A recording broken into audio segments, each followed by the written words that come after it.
తెలుగు వారి #1 choice Telugu matrimony.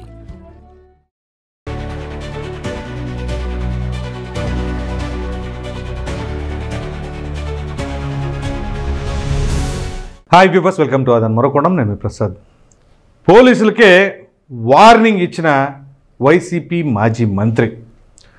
విషయం ఏంటి అంటే రోజు రోజుకి వైసీపీలోని నాయకులు ఎందుకు ఇలా తయారవుతున్నారు అనేది అర్థం కావట్లా. సరే, నిజంగా ఏదైనా సరే కక్షపూరిత ధోరణితోనో లేకపోతే పక్షపాత ధోరణితోనో వ్యవహరిస్తే ఖచ్చితంగా ఎవరు చేసినా సరే దాన్ని ఖండించాలి, కానీ వార్నింగ్ ఇవ్వకూడదు. కానీ వీళ్ళు పోలీసులే టార్గెట్గా ఇప్పుడు మనం కొత్తగా చూస్తుంది ఏం కాదండి. జగన్మోహన్ రెడ్డి గారు ఎప్పుడైతే మొట్టమొదటిగా ఆ వ్యాఖ్య అన్నాడో, పోలీసులు ఎక్కడ ఉన్నా సప్త సముద్రాల అవతల ఉన్నా తీసుకొస్తాను, గొడ్డలు కూడా దించేస్తాను అని చెప్పేసి అంటాం. అప్పటి నుంచి వైసీపీలోని ప్రతి ఒక్క నాయకుడు కూడా ఇదే తరహాలో మాట్లాడుతూ ఉన్నారు. సరే, నాయకుడు ఆ లైన్లో ఉన్నాడు కాబట్టి ఇక వీళ్ళు వాళ్ళ అధ్యక్షుడు లైన్లోనే ఉంటారుగా. కానీ దీనివల్ల సమాజానికి ఏమైనా సంకేతం ఇస్తున్నాం? మీరు అధికారంలోకి వస్తే ఈ కక్షపూరిత ధోరణితోనే ఉంటాము అని చెప్పేసి మీరు ఇస్తున్న మాట. ఓ ప్రక్కనేమో కార్యకర్తలు రప్ప అని చెప్పేసి తెలుగుదేశం పార్టీ కేడర్ను కానీ లేదా జనసేన పార్టీ కేడర్ను కానీ బెదిరిస్తూ ఉంటాం. అట్లాగే ఈ నాయకులు వచ్చేసి పోలీసులనే టార్గెటెడ్గా మాట్లాడుతూ ఉన్నారు. అంటే ఇక మన సమాజం ఎడిపోతుంది, రాజకీయాలు ఎంత దుర్భరంగా ఉన్నాయి అనేది మాత్రం ప్రత్యక్షంగా ఇప్పుడు వైసీపీ ఓడిపోయినప్పటి నుంచి కూడా గమనిస్తూ ఉన్నాం. మీకు వెనక గుర్తున్నట్లయితే మాజీ మంత్రి కాకాని గోవర్ధన్ రెడ్డి ఆయన కూడా ఇదే తరహాలో మాట్లాడారు. ఇక దాని తర్వాత అందరూ కూడా అదే ప్యాటర్న్లోకి వెళ్ళిపోయి ఎవరికి వాళ్ళు బెదిరించేస్తూ ఉన్నారు. అసలు పోలీసులు అంటే ఏంటి, వాళ్ళ ఈ విధానాలని వాళ్ళ యొక్క నియమ నిబంధనల్ని దాటి ఈ విధంగా చేస్తున్నారా, లేకపోతే వీళ్ళని బెదిరించే ప్రయత్నం చేస్తున్నారా? ఎందుకంటే ఇదే పోలీసులు మరి గత ప్రభుత్వ హయాంలో ఏ విధంగా వ్యవహరించారు? ఇప్పుడు ఏదైతే ఐపీఎస్ అధికారులు కొంతమంది సస్పెండ్ కాబడ్డారో జగన్మోహన్ రెడ్డి గారు ఈరోజు ప్రెస్ మీట్లో కూడా పెట్టారు కదా. పెట్టి ఆయన ఏమంటున్నారు, ఇదిగో ఏమీ తెలియని వాళ్ళని ఈ రకంగా కావాలని కక్షపూరిత ధోరణితో సస్పెండ్ చేశారు అని చెప్పేసి అంటున్నారు. కక్షపూరిత ధోరణితో సస్పెండ్ చేశారా, నిజంగా వాళ్ళు నిబంధనలన్నీ కూడా తొంగలో తొక్కి ప్రవర్తించారా అనేది కోర్టు పరిశీలిస్తుంది. సో అటువంటి క్రమంలో ఇప్పుడు తాజాగా ఈ మాజీ మంత్రి కూడా ఇదే తరహా వ్యాఖ్యలు. ఆయన ఒకసారి ఏం మాట్లాడారో పోలీసులను ఉద్దేశించి మీకు వినిపించి ఆ తర్వాత మనం విశ్లేషించుకుందాం. సో ఇక్కడ కనుక చూస్తే మాజీ మంత్రి పినిపే విశ్వరూపు ఆయన ఏం మాట్లాడాడు చూడండి.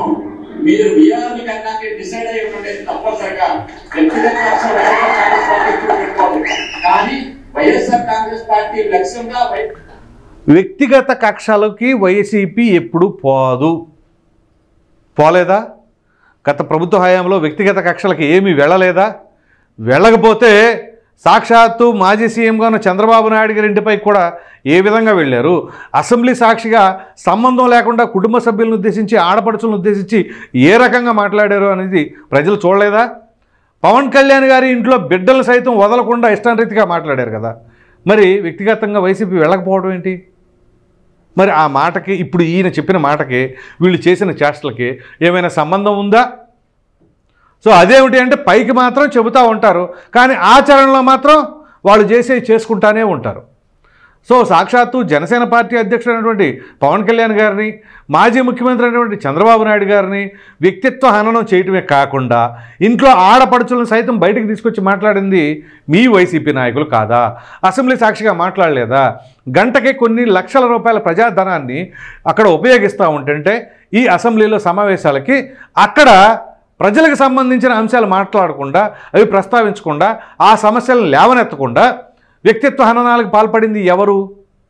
మరి వీళ్ళు ఇప్పుడు మాట్లాడుతున్న విధానాలు ఏంటి అంటే నిజంగా పోలీసుల్లో కొంతమంది అత్యుత్సాహవంతులు లేకపోతే రాజకీయపరమైన రంగులు పూసుకొని చేస్తే వాళ్ళపైన చర్యలు తీసుకోవచ్చు. కానీ ఇప్పటి నుంచే బెదిరించేయటం, వీఆర్కి పంపించేస్తాం అని చెప్పేసి అంటూ ఉంటే ఇక పోలీసులు వాళ్ళ విధులను ఎక్కడ నిర్వర్తించే అవకాశం ఉంటుంది? ఇదే వైసీపీ హయాంలో పోలీసుల పైన ఎప్పుడు ఎక్కడ ఒత్తిడి తీసుకురాలేదా? ఎటువంటి ఒత్తిడి తీసుకురాకుండానే అప్పుడు ఎంపీగా ఉన్నటువంటి రఘురామకృష్ణరాజు గారిని ఏ రకంగా చేశారు? ఆయన పైన 3rd డిగ్రీ ఏ రకంగా ఉపయోగించారు? మరి అవి గుర్తులేదా? అది కక్షపూరిత ధోరణితో వ్యవహరించినట్లు కాదా? సో ఇంకా ఏం మాట్లాడారు ఒకసారి విందాం.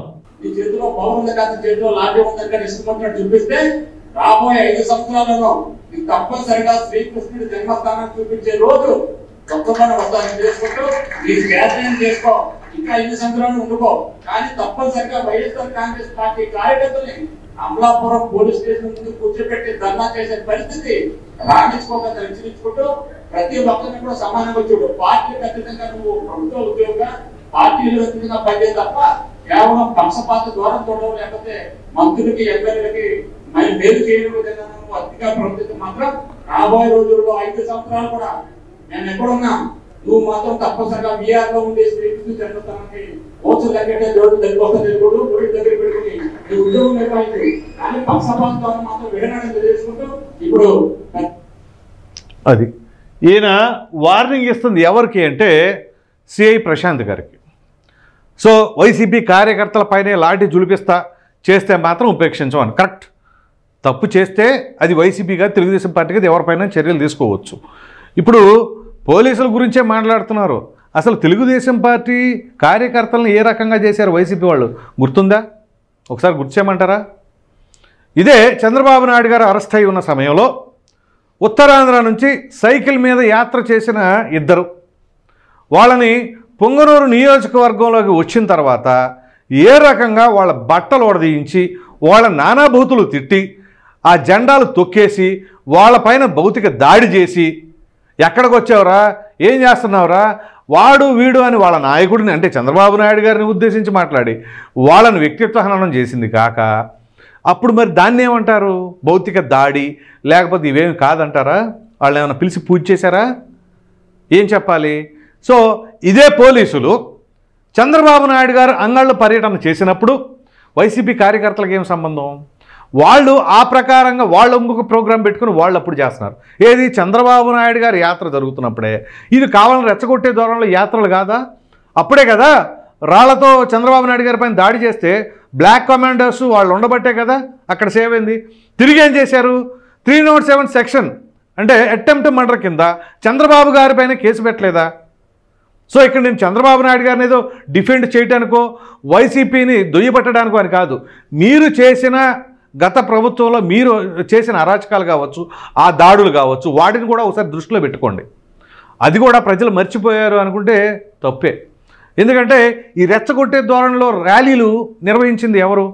అంతెందుకండి, అమరావతి రైతులు వాళ్ళు ఏదో అమరావతి టు అరసవిల్లి యాత్ర చేస్తూ ఉంటే దానికి ఎదురుగా 3 రాజధానులు అని చెప్పేసి అటు నుంచి కొంతమందిని వైసీపీ వాళ్ళని యాత్రలు చేపిలేదా? రాజమండ్రి దాకా వెళ్ళిన తర్వాత అక్కడ వాటర్ ప్యాకెట్లు పెట్రోల్ బాటిళ్ళు ఇసరలేదా? మరి దాన్ని ఏమంటారు? సో ఈ ప్రకారంగా రెచ్చగొట్టే ధోరణి చేసింది ఎవరు? మరలా మీరు అధికారంలోకి వచ్చేస్తామని 10 మంది చేరి లేదా 10 సార్లు మాట్లాడితే అధికారంలోకి వచ్చేస్తారా?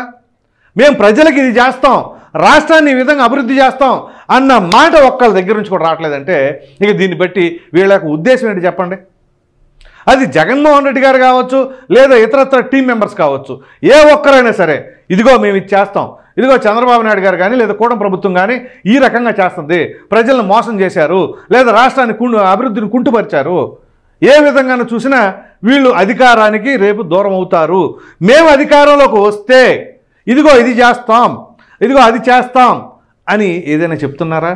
పోనీ వీళ్ళు చేస్తామని చెప్పినా ప్రజలు నమ్మే ఆస్కారం ఉందా?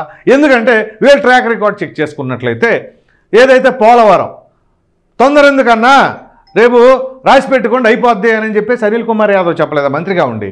మరి ఏం చేశాడు? ఆ తర్వాత ఎక్కడున్నాడో తెలియదు, ఏమైపోయాడో అర్థం కాదు. అలాగే అనేక రకాలైన హామీలు చెప్పారు.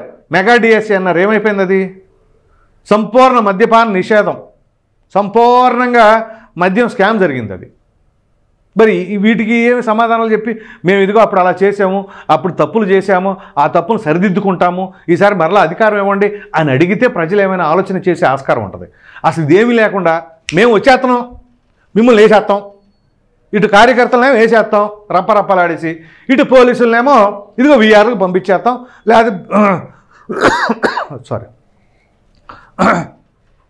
లేకపోతే పోలీసులనేమో ఇదిగో మిమ్మల్ని వీఆర్కి పంపించేస్తాం, లేదంటే మీ గొడ్డలు ఓడదీసేస్తాం.